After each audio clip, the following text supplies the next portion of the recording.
Salut, c'est Cyril de Web de Fou, j'espère que tu vas bien. Aujourd'hui on se retrouve pour un nouveau podcast pour voir ensemble comment commencer son produit de zéro sans agence. Et tu vas voir, pour ça je vais te révéler quelques trucs qui risquent de changer ton approche et ta vision sur le sujet. Avant ça, tu connais le truc, tu cliques sur le bouton s'abonner, tu vas dans la description, il y a un lien, ça s'appelle rejoins mes contacts privés, tu cliques dessus, tu mets ton email et tous les matins tu reçois un podcast à forte valeur ajoutée avec des informations qui vont changer ta vie et ton business, crois-moi. Ok ? Allez, on y va. Écoute, moi j'adore recommencer des projets de zéro. Vraiment, c'est un truc que je kiffe, tout simplement parce que t'as cet appétit, tu vois, quand tu commences de zéro, de réussir, et puis tu connais des raccourcis, donc tu peux tout de suite exceller.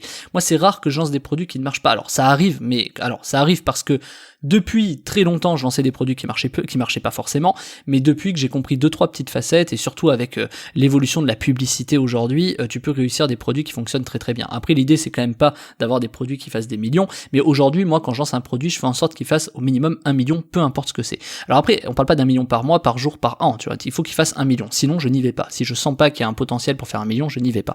Après, tout ce qui est process, etc., tu gagnes du temps. Bref, donc commencer un produit de zéro, qu'est-ce qui est génial ? C'est qu'on se forme, tu vois. Moi, je suis un mec qui vraiment kiffe le mailing, et j'ai jamais vraiment trop kiffé les réseaux sociaux. Donc moi, j'ai combattu avec mes armes, tu vois. Je savais déjà que, si tu veux, moi, dans les réseaux sociaux, je serais jamais bon. C'était pas ma tasse de thé, et ça le sera probablement jamais. Tu vois, les réseaux sociaux, moi, c'est pas un truc que je kiffe, tu vois, s'afficher en maillot, en machin, t'as vu, c'est beau, t'as vu les machins. Moi, j'aime pas trop. Déjà, c'est un côté très narcissique, mais en plus de ça, c'est pas forcément un truc qui me plaît. Alors du coup, vu que je sais que je peux pas combattre dans cette cour-là, j'ai juste pas combattu dans cette cour, et j'ai combattu dans une cour qui était abandonnée, qui s'appelait l'emailing, où à l'époque on disait mais oh mon dieu, l'emailing est mort, c'est foutu. D'ailleurs, je crois qu'on le dit toujours aujourd'hui, mais en fait juste ça mourra jamais. C'est un peu comme le SMS, tu vois. En fait, regarde les actions quotidiennes que tu fais, l'ordinateur risque pas de crever aujourd'hui. Tu vois, il y a des trucs, même le téléphone, tu vois, enfin, les choses vont évoluer, mais tu vois, c'est pas, il y a toujours quand même des trucs qui fonctionneront toujours, tu vois, t'enverras toujours un courrier, t'enverras toujours un SMS, l'écrit restera vraiment quelque chose qui marquera toujours, et qui restera toujours, pardon. Et donc, l'avantage de commencer de zéro, c'est que tu te formes à des nouveaux outils, tu vois, je sais pas si toi, t'es dans ta zone de confort dans ton business, je sais pas où t'en es exactement, si ça marche déjà bien ou pas trop, dans tous les cas, t'es à l'aise quelque part, et on a toujours peur de recommencer de zéro, au départ. Et le problème, c'est quoi ? C'est qu'il y en a beaucoup qui disent, ouais, mais tu vas pas mettre l'effort à des endroits que tu connais pas, t'as qu'à le mettre aux endroits que tu connais, comme ça marchera mieux. Oui, c'est vrai, mais le problème c'est que, je sais plus ce que c'est cette phrase, en gros il y a une entreprise, elle met 3 ans pour voir si elle est debout, 5 ans pour voir si elle est rentable, et quand elle est rentable et si elle a le malheur de réussir, elle met 10 ans à se sortir de son produit. Et tu vois, ça c'est un truc qu'on dit pas assez, c'est la suite, tu vois, genre après 5 ans c'est gagné. Non, après 5 ans, tu mets 10 ans à te sortir de ton produit, tu vois. D'ailleurs, moi je suis par exemple le parfait exemple, je crois, je dis ça fait 10 ans, tu vois, et aujourd'hui je sors un peu de mon produit en faisant d'autres choses. Et je te dis ça parce que on oublie un peu cette phase après, tu vois. Et donc, l'avantage de commencer de zéro, c'est que tu te formes tout de suite à beaucoup de choses. Et tu sais, c'est beaucoup plus facile d'apprendre 80% d'un sujet que d'aller gratter les 20% restants. Tu vois, moi, l'emailing, je serais très loin, et pour une vie, de tout apprendre parfaitement partout.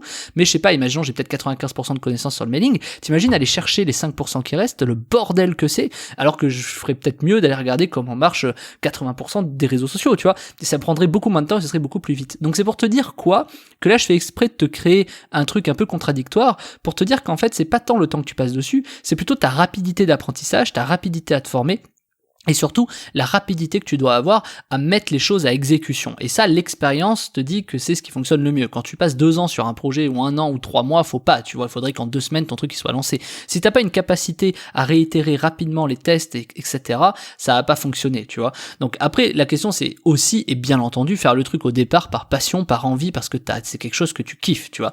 Donc quand on commence de zéro, on est obligé de se former. Et là, c'est là où c'est pertinent, il y en a qui achètent des formations, moi je suis là pour ça, justement quand les gens commencent de zéro, et on peut passer par des agences, on peut acheter des formations, on peut aller carrément s'inscrire, mais il y a des gens, ils vont se former auprès des meilleurs, tu sais, comme des stages, tu peux aller faire des stages. Finalement, est-ce que c'est vraiment différent de ce que tu fais au quotidien, tu vois? T'apprends à connaître ton homme ou ta nana, t'apprends à connaître tes enfants, t'apprends à connaître tes amis, tu vois, ça prend du temps, tu peux pas tout de suite avoir un meilleur pote ou l'amant ou l'amante de ta vie tout de suite immédiatement, tu vois, t'es obligé de passer par des phases, etc. Et donc ça, ces phases d'apprentissage, c'est super quand tu recommences de zéro, tu vois, c'est un peu comme un nouvel amour qui va naître, tu recommences à zéro et tu te dis, ah ouais, on va repasser par ces phases. Alors oui, il y a des phases qui sont chiantes, bien sûr, mais on n'a jamais dit que c'était facile, on n'a jamais dit que tout était rose, mais par contre, ça te permet d'apprendre beaucoup plus. Et ce qu'on oublie en faisant des choses comme ça, ce qu'on ne dit jamais, c'est quand tu recommences de zéro et que tu te formes, eh ben tu acquiers des compétences et tu découvres des choses qui te permettent, en plus dans ton business actuel, d'être appliquées. Et ça, c'est extraordinaire. Alors évidemment, si tu fais du web et que d'un coup tu vas faire de la menuiserie, ou je sais pas, ou tu vas faire ébéniste pour apprendre à bien sculpter le bois, le peindre, etc. machin, je suis pas sûr que ça te serve sur Internet. Et encore que, si tu arrives à vendre sur Internet, tu pourras vendre tes trucs. Donc finalement, toujours trouver évidemment des compétences qui sont en rapport avec ton métier initial. Donc tu as ton cœur de métier, puis tu as ton second métier, tu vois, si j'ai envie de te dire, puis ton troisième métier, etc. et t'élargis de plus en plus. Et une fois que tu as beaucoup de compétences comme ça, tu te retrouves finalement à pouvoir lancer, c'est un peu ce que tu veux. Et là, tu as un pas qui doit être franchi, c'est celui de avoir confiance en soi. Dès que tu as confiance en toi, et ben là ça fonctionne bien. Tu verras que n'importe quel projet marche en fait. En fait tout ira bien, tu vois, c'est un peu ça, c'est t'inquiète, ça va passer. Et donc tu peux accélérer ce temps-là en passant par des agences. Et moi j'aime bien ce fonctionnement-là, c'est te dire que par exemple quand tu passes par des agences sur des sujets que tu connais un peu ou que tu connais pas, tu vas avoir deux avantages. Et ça peut être contradictoire avec ce que j'ai dit, mais tu peux avoir l'avantage d'aller plus vite, c'est-à-dire que du coup tu es concentré sur ce que tu sais faire. Par exemple, je vais donner mon exemple de Web de Fou, tout déléguer à part la création de contenu, c'est quelque chose de pertinent puisque je me concentre sur mon contenu. Sauf que moi, tu vois, t'as beaucoup de gens qui te disent ouais mais quand tu fais de l'infoproduit machin, il faut absolument que tu fasses que du contenu. Ouais, peut-être, ou pas. Moi, c'est pas du tout un axe que j'apprécie. Pourquoi ? Parce que faire du contenu à l'appel tous les jours, machin, etc., c'est très bien. Enfin, moi, j'aime bien faire des sessions d'enregistrement, tu vois, podcast, des formations, machin. Mais je veux pas que ce soit 100% de mon métier. Pourquoi ? Parce que moi j'ai besoin d'apprendre et de me former. Si mon métier à la fin c'est que enregistrer des podcasts et faire des formations, je veux dire moi j'adore, il y a pas de problème, mais où est-ce que je me forme en fait ? Je forme les autres, mais où est-ce que moi je me forme ? Donc en fait, tu vois, c'est pour ça que je fais très attention à ça, c'est que du coup, moi je préfère avoir un maximum de temps pour me former. Et moi, pour me former, c'est pas que le temps, c'est aussi l'application. Donc j'adore, par exemple, essayer de faire de la pub TikTok, j'adore essayer de créer des nouveaux produits, par exemple avec du SMS, j'adore essayer de faire plein de choses, tu vois. Et être dans différents secteurs, voir si les mécaniques marchent partout pareil, tu vois, essayer de faire du 4x3 dans la rue, essayer de faire une pub télé, tu vois, j'aime bien aller découvrir des nouveaux formats et des nouvelles choses. Alors là, je parle de la pub parce que c'est de la communication. Peut-être améliorer tes produits, essayer d'émulsifier un peu tes clients, etc. Ça d'ailleurs, c'est quelque chose qui me manque par manque de temps parce que je préfère me former. Mais c'est pour te dire que oui, forcément, c'est des choses qui fonctionnent très bien parce qu'au bout d'un moment, tout ce que tu vas apprendre, tu vas pouvoir vraiment le mixer avec ce que tu sais faire et ça va te permettre vraiment de créer des produits tout de suite, immédiatement plus rentables et tout de suite, immédiatement qui vont fonctionner, qui vont t'aider à te former davantage à ton cœur de métier. Et donc ça, c'est quelque chose qu'il ne faut jamais, au grand jamais, sous-estimer. Le problème, c'est qu'au début, on sait pas, tu vois, on se commence de zéro, ok, je délègue quoi, comment, qu'est-ce que je fais, etc. Et c'est là où on intervient avec des gens, on a besoin d'aide en fait. Alors, d'ailleurs, ce titre de podcast dit comment commencer son produit de zéro sans agence, mais j'aurais même pu dire comment commencer à vendre sans coach, tu vois, ou comment commencer. Enfin, tu vois, est-ce que tu es toujours obligé d'être accompagné pour ce faire ? En vérité, l'accompagnement, que ce soit par une agence, par un coach ou autre, c'est quelque chose qui va t'aider vachement pour te lancer. Après, en fait, le seul truc, c'est, par exemple, tu ne sais pas te lancer seul. Et ça, c'est quelque chose de très important parce que si t'arrives jamais à te lancer seul, c'est peut-être ce qui fait que t'échoues. Et donc, t'as peut-être besoin d'un mentor, t'as peut-être besoin d'un coach. En général, c'est ça. Les gens qui prennent des coachs, c'est des gens qui arrivent pas seuls à se lancer. Parce que soit manque de motivation, soit manque de focus, soit de se concentrer sur une tâche, soit manque de... Et aujourd'hui, il y a quelque chose qui est en train de se passer que personne ne voit, c'est que tout le monde commence à faire du télétravail, du work home, et le souci... Enfin, du home office. Et le souci, c'est que on oublie un peu cette facette. C'est qu'il y en a, ils arrivent à se concentrer, mais sur la durée, c'est plutôt compliqué, tu vois. Moi, je crois que je travaille chez moi depuis 15 ans. J'étais gosse, tu vois, j'étais ado, que je travaillais déjà le soir en rentrant de mes études, je bossais sur des projets, etc., tu vois. Donc moi, j'ai toujours été un peu habitué à ça, tu vois. Même mes parents m'engueulaient parce que je passais un peu trop de temps sur l'ordi, tu vois, quand j'étais petit.